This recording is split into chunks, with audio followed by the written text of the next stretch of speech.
we all just love a little drama? I know my Leo rising does. And this Mercury retrograde, I feel, is going to bring us all a little dose of that Leo drama. So let's see what these vibes are. If you're interested, stick around, like, share, comment, and subscribe. And let's get into this edition of Tarot and Transits, Mercury retrograde in Leo.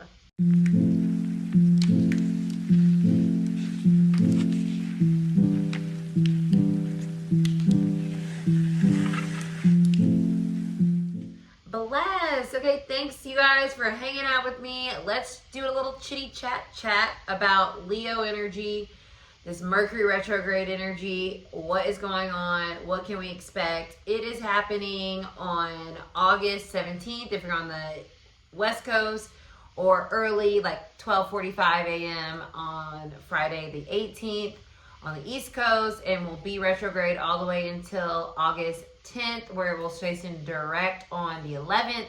And then, of course, we have the post shadow. So we're in our second Mercury retrograde of the year. Mercury is retrograding this entire year in the fire signs. What's interesting about these retrogrades is that they're not retrograding back into the previous sign.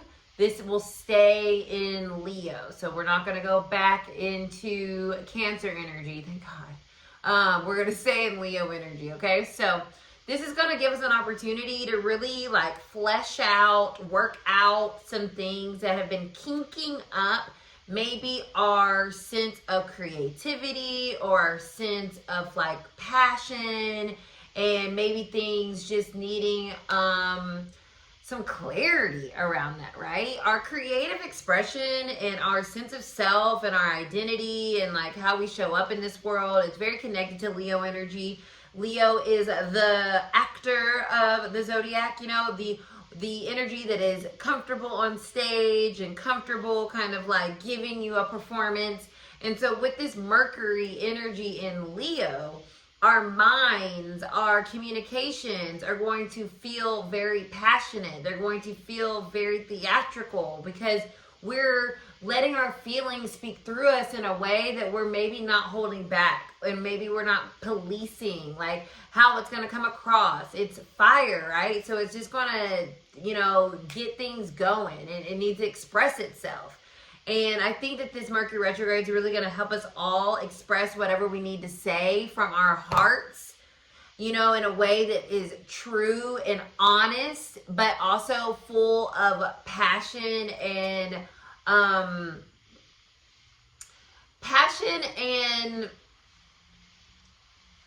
integrity, right? I already said honest, but when I think of Leo energy, it has a high integrity when you're navigating that energy successfully. But on the shadow aspect, right, this Mercury retrograde could be very difficult because we have to be willing to face where we might be out of integrity or out of alignment with our hearts around certain things. And that's where that mental kind of like gymnastics may come in, where we're trying to fit a peg into a square hole or whatever the saying is, and it's just not working.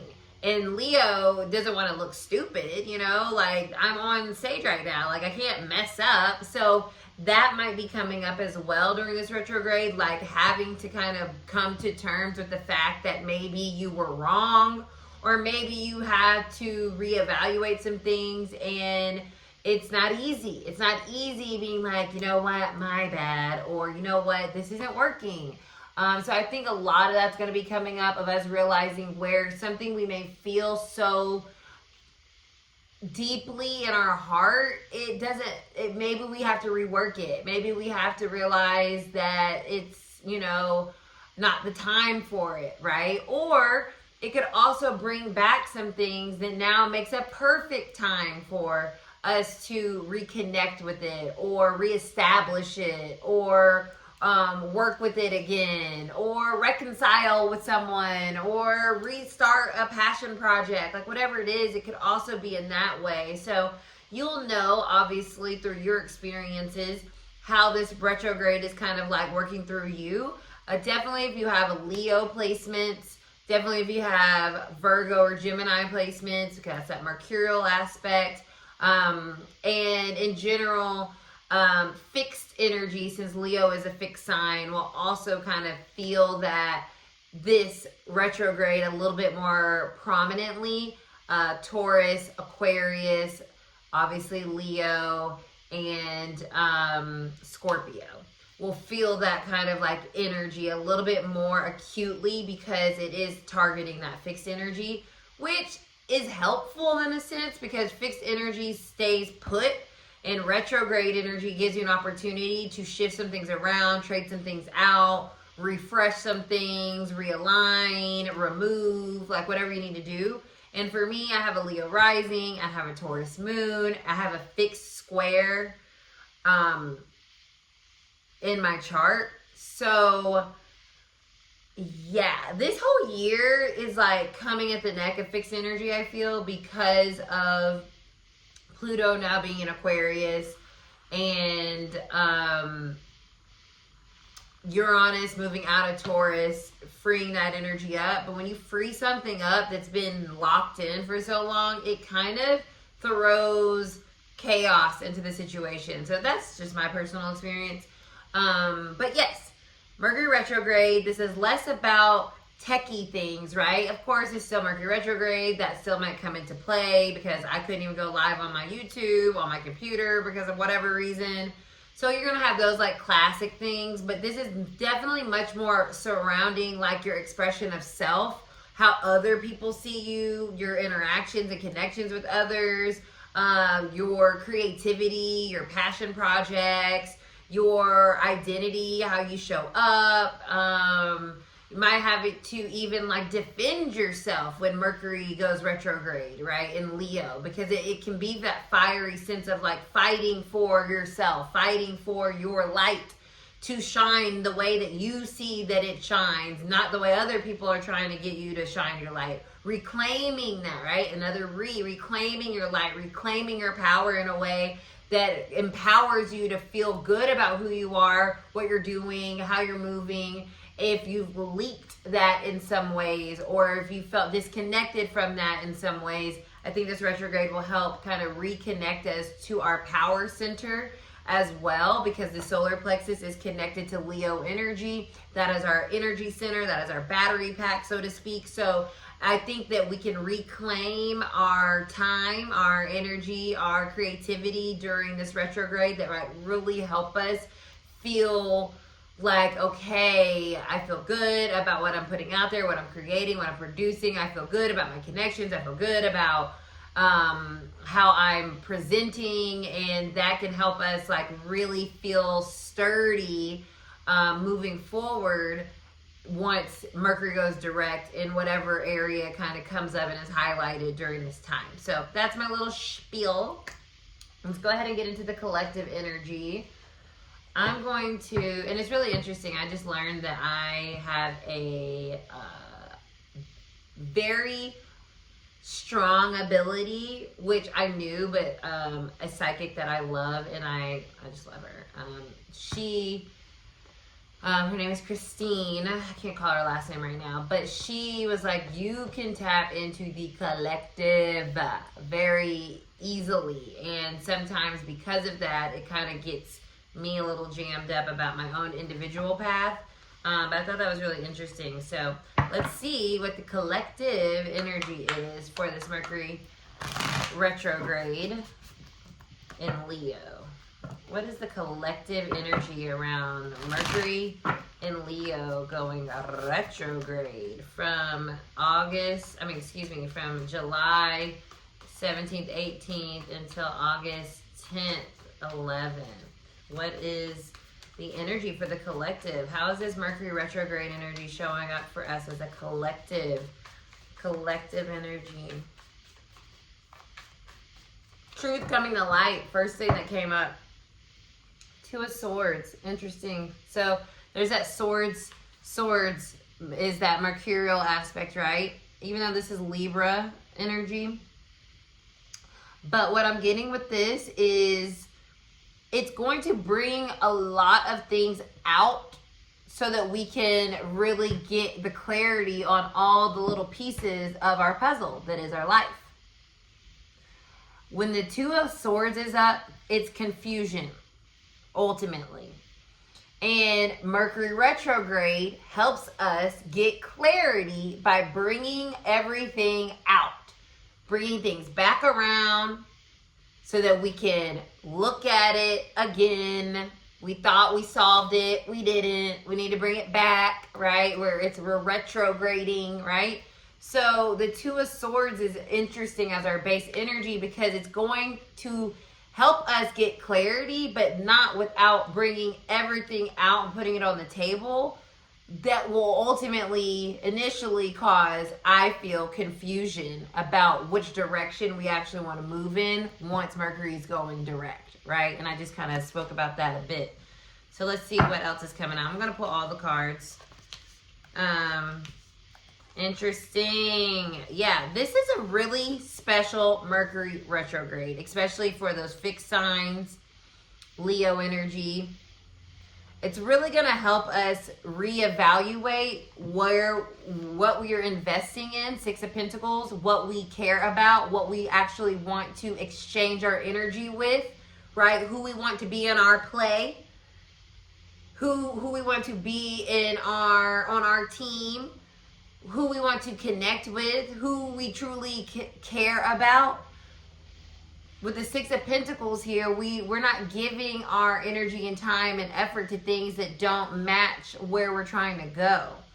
And the Eight of Wands here is about that movement forward that ultimately is going to be achieved, I feel, once we go through this process of reevaluating our efforts and our energy outputs. And where we are feeling a balance of energy and where we're feeling an imbalance of energy. So lots of communication. Eight of Wands is a card of communication. Lots of communication happening during this time. Lots of emotional expression happening during this time. And it's really it's connected to what we're giving to and or not receiving from things that we are connected to. People, projects, ourself, right? Or maybe we're not giving to ourself in the way that we need to. Maybe we're not honoring our own light, shining our own light. So with the Eight of Wands here, lots of conversations are going to be had. And a lot of them are going to be from a place of real raw energy, real raw passion, real just deal, right? I said earlier that Leo is the actor of the zodiac. With a retrograde, we're putting all our cards on the table, right? The Two of Swords. So there's no hiding during this time, and I feel like that is what we're all going to have to realize, that this is everything's out on the table. All the feelings, all the possibilities, all the options, all the things, and we have to be willing to pick, Ace of Pentacles here, which one we want to cultivate long term, which one we want to give to during this time. What makes sense, right? Mercury is about our logic, right? Our mind, how we process things. So what makes sense to actually keep giving to? What actually has the potential to grow into something more abundant? Where we actually feeling supported and feeling understood, seen, respected, valued, right? Where do our loyalties lie with ourselves and with others? And once we find that, once we understand that, we have this solid foundation kind of being created during this Mercury retrograde through the evaluation of our energy exchange and our sense of, like, I want to say our sense of self, right? Our heart. If your heart's not in something, it's going to come up during this time. If you really want something, it's going to make you double down on it during this time. So we're going to know, Four of Wands, what we are ultimately going to be able to celebrate and what's going to continue to celebrate us by the time this retrograde is over. Four of Wands is a beautiful card of really being on the path towards greater success, greater achievement, greater goals, happiness, fulfillment, But we can only get there once we choose really solid things, and that requires lots of communication, either with others or ourselves, through our hearts. So lots of things are going to come up during this time, but it's all to help us really choose what we want to give to, what makes us shine, what makes us feel connected. And in the midst of that, there are going to be lots of confusing moments as well, because we're going to have to make choices, but we can only make choices sometimes when we have contrast. So I think that this also will bring that up. If you think about it, you know, if you're in a play, going back to this concept of Leo being the actor, you need characters that have tension to create a storyline, to make things keep moving. So this time period of this retrograde, I feel like it's going to bring up some tension within ourselves, within, you know, our connections, and not in a bad way, but to reveal what we really value and what we really care about and what we really want to invest in and what really has potential to be long-term, to be long-lasting, to get us to where we're trying to go. But we can only really see that when we have things to compare, which is also that concept of the Two of Swords. You have two things you have to see. You need more information. So this is going to give us the information that we're needing so that we can choose the one thing that's going to grow, or that we want to grow. Ten of Wands and the Judgment card. Yeah. Definitely about putting down what's been heavy, taking a load off, but in order to do that, we've got to kind of put it all on the table and organize it, remove, realign, test it, right? I feel like this is a very testing energy. Test, is this mic on? So I like this, and I think it's going to be helpful, but it is dramatic, right? It's dramatic to get everybody in the same room, right? To get all the cards on the table. That's not like, oh, this could be so fun. It could be. We're a messy bitch, you know what I'm saying? But we don't really like messy situations. They're fun to watch other people go through, but when we have to go through them ourselves, it's a little difficult. So I see that kind of being part of this Ten of Wands, where it's going to be a little heavy from time to time, but ultimately making the decisions that are going to break old patterns and also realign us with who we are growing into, what we really want, where we want to go, what we want to invest in, what's investing in us, is going to bring us that abundance, because we got to be mentally in alignment, and our heart needs to be in alignment. So Mercury, mental, Leo, the heart, we're getting our mind and heart in cohesion during this time, and that requires pulling everything out, looking at it, having conversations, picking and choosing, releasing, removing, reconciling, renewing. Did I already say that? I think I already said that. So that we can have that stability moving forward. So that is the collective message for this Mercury retrograde. And let me know if it resonates with you, or throughout this time, come revisit this video. That's why it's so, to me, important for you guys to revisit the transit videos during the transit, after the transit, before the transit. Sometimes not before, because I'm slow on the uploading and the recording, but you know, I'm trying. Bless, drop me a Leo, lion, or Leo glyph in the comments below if you enjoyed this, and I will see you guys on the next Tarot and Transits. Bye.